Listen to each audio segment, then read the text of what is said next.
আসসালামু আলাইকুম বন্ধুরা, আমি অনিক ওয়েল্ডিং টেকনিক্যাল ট্রেনিং সেন্টারের পাইপিং ট্রেনার মোহাম্মদ নাজমুল ইসলাম আপনাদের সামনে নতুন আরেকটা ভিডিও নিয়ে আমরা হাজির হয়েছি। তো বন্ধুরা, দেখতে পাচ্ছ যে আমার সাথে একটা স্পুল রাখা আছে। আমি যদি এটা তোমাদেরকে হ্যান্ডমেড ড্রয়িংটা দেখাতে চেষ্টা করি, দেখো বন্ধুরা, এটা হচ্ছে আমার এটা আইসোমেট্রিক ড্রয়িং। দেখো বন্ধুরা, এখানে একটা রোলিং আছে, আমার এখানে একটা রোলিং আছে। এটা দেখো, এটা হচ্ছে একটা হচ্ছে আমার ভার্টিক্যাল রোলিং আর একটা হচ্ছে হরিজন্টাল রোলিং। ওকে বন্ধুরা, তো এখন আমরা আমাদের যে ড্রয়িংটা তোমরা দেখলাম প্লাস আমাদের যে স্কুলটা তোমরা দেখলাম, আমাদের কাজটা করেছে আমাদের স্টুডেন্টরা। তো আমি একটু চেক করব যে আমাদের প্রত্যেকটা যে রুলিং করা আছে এখানে রুলিং গুলো ঠিকঠাক আছে কিনা, প্লাস ওদেরকে আমরা কিছু কোশ্চেন করব, দেখি ওরা কোশ্চেনের অ্যান্সার গুলো দিতে পারে কিনা। আমরা যে ওদেরকে শিখাই, আসলে আমরা ওদেরকে যে শিখাই ওরা কিরকম ফিডব্যাক নিচ্ছে, ওরা কিভাবে শিখতেছে, কতটুকু তো ওরা মাথায় ধরে রাখতে পারতেছে, আমরা এই যে ভিডিওর মাধ্যমে তোমাদেরকে দেখানোর চেষ্টা করি। তো বন্ধুরা, আমরা যদি প্রথমে ড্রয়িংটা দেখার চেষ্টা করি, আমি যদি এখান থেকে স্টার্ট করি লাইনটা সাউথ থেকে নর্থ, সাউথ থেকে নর্থ, তারপরে বন্ধুরা দেখো আমার লাইন গেছে ইস্টের থেকে ভার্টিক্যাল আপ হয়েছে। তো আমার হাতের ডান পাশে হচ্ছে ইস্ট, ইস্ট থেকে ভার্টিক্যাল আপ হয়েছে। তো বন্ধুরা, এখন পর্যন্ত আমি যতটুকু দেখতে পারলাম যে আমার মোটামুটি ভার্টিক্যাল রোলিংটা ঠিক আছে। তো বন্ধুরা, এখানে দেখো দুটোটাই কিন্তু 90 ডিগ্রি এলবো ইউজ করা হয়েছে। তো আমরা অনেকে চিন্তা করি যে যেখানে রুলিং আছে ওইখানে হয়তো আমার কাটিং এলবো বসতে পারে, কিন্তু না, সব ক্ষেত্রে এরকমটা হয় না। ডিরেকশনের উপর ডিপেন্ড করে অনেক সময় 90 ডিগ্রি এলবো দিয়েও আমাদের রুলিং গুলো করা যায়। তো তেমনই একটা রুলিং এখানে হয়েছে। তারপরে বন্ধুরা দেখো, আমাদের লাইনটা আবার সাউথে গিয়েছে, আবার সাউথের দিকে গিয়েছে, তারপর ভার্টিক্যাল আপ হয়েছে, আপ হয়েছে, ওকে ঠিক আছে। তারপরে দেখো বন্ধুরা, আমাদের লাইনটা কিন্তু আবার ওয়েস্ট ইস্টের দিকে গিয়েছে, ইস্ট থেকে হরিজন্টাল রুলিং হয়েছে সাউথের দিকে। ওকে ঠিক আছে, ওকে সিলিকন প্লান্টস। ওকে বন্ধুরা, তো আমরা দেখতে পারলাম যে আমাদের ড্রয়িং অনুযায়ী কাজটা ঠিক আছে। তো আমাদের কাজটা করেছে হচ্ছে আমাদের স্টুডেন্টরা, তো ওদেরকে কিছু কোশ্চেন করব, দেখি ওরা কোশ্চেনের যথাযথ অ্যান্সার দিতে পারে কিনা। তোমরাও আমাদের সাথে দেখো।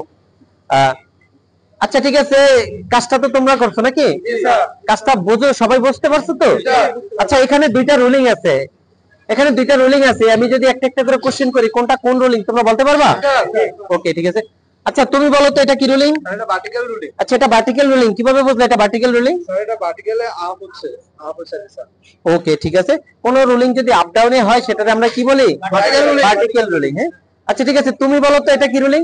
Horizontal ruling. এটা হরিজন্টাল রুলিং, কিভাবে বুঝলা? স্যার হরিজন্টাল রুলিং আমরা আপ ডাউন করতে যে কোনো সাইড দিকে থাকে। ওকে ঠিক আছে। আমার ডিরেকশন ব্যতীত, অর্থাৎ north south east West direction ব্যতীত যদি আদার্স যে সাইডগুলোতে আছে, যেমন 45 ডিগ্রি থাকতে পারে, 30 ডিগ্রিতে থাকতে পারে, 75 ডিগ্রিতে থাকতে পারে, এগুলো হচ্ছে কি হরিজন্টাল রুলিং। হরিজন্টাল রুলিং সবসময় কিভাবে কাজ করে? ভূমিতে ভূমিতে, অর্থাৎ চারদিকে রাউন্ড সার্কেলে কাজ করে। আর ভার্টিক্যাল রুলিং কিভাবে কাজ করে? আপ ডাউনে কাজ করে নাকি? আচ্ছা, তাহলে তোমরা সকল রুলিং চিনো? আচ্ছা ঠিক আছে। তো রুলিং ড্রয়িং নিয়ে যে কোনো ড্রয়িং নিয়ে কাজ করতে পারবা? আচ্ছা ঠিক আছে। এই যে কাজটা করছো, এটা কি ড্রয়িং? ড্রয়িংটা আসলে কি? Isometric drawing. Okay, isometric drawing সবাই বোঝো? আচ্ছা ঠিক আছে। এই এইটার টেমপ্লেট তোমাদের কাছে করা আছে? ওকে ঠিক আছে। এই ড্রয়িং এর টেমপ্লেট হচ্ছে এটা না? তো বন্ধুরা, তোমাদেরকে যদি দেখানোর চেষ্টা করি, দেখো আমাদের স্টুডেন্টরা কাজ করেছে একটা ড্রয়িং দেখে সর্বপ্রথমে তারা একটা টেমপ্লেট তৈরি করেছে যেন তাদের কাজে কোনো ভুল না হয়। আমি যদি এখন টেমপ্লেটটা দেখার চেষ্টা করি, ওকে ঠিক আছে, south north up horizontal rolling. Okay বন্ধুরা, আমি দেখতে পারলাম যে ওদের টেমপ্লেট তো ঠিক আছে। তো আমি আর দৃঢ় বিশ্বাস আমাদের প্রত্যেকটা স্টুডেন্ট ওরা সবাই আইসোমেট্রিক ড্রয়িং এ কাজ করতে পারে ইনশাআল্লাহ। আমরা তাদেরকে এরকম ভাবে ট্রেন করানো হয়েছে। তো তোমরা যে কাজ করো, আচ্ছা ঠিক আছে, এখানে যে গ্যাপ দিছো, এখানে রুট গ্যাপ কত দিছো?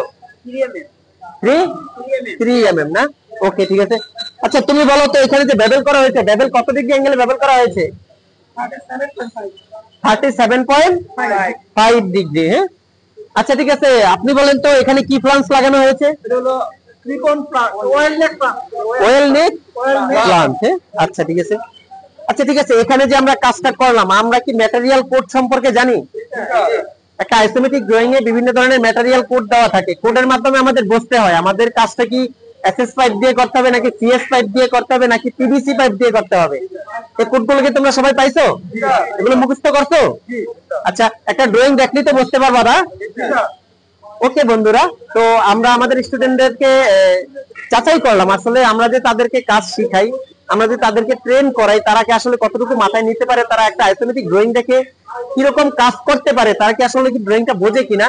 তো আমরা তো প্রায় সময় তাদেরকে যাচাই করি, তোমাদেরকে ভিডিওর মাধ্যমে দেখানোর চেষ্টা করি যে আমাদের স্টুডেন্টরা কিভাবে কাজ শিখছে এবং তারা কিভাবে কাজ করতেছে। তো বন্ধুরা তোমরা যদি আমাদের মতো ওদের মতো এরকম কাজ শিখতে চাও অবশ্যই আমাদের ডেসক্রিপশনে দেওয়া নাম্বারে যোগাযোগ করবে। আর আমাদের ভিডিওটা যদি ভালো লাগে অবশ্যই লাইক করবে, আমাদের চ্যানেলটা সাবস্ক্রাইব করবে, আর ভিডিওটা তোমার বন্ধুদের সাথে শেয়ার করবে। তো বন্ধুরা আজকে এ পর্যন্তই, আবার নতুন কোনো ভিডিও নিয়ে হাজির হবো। আসসালামু আলাইকুম।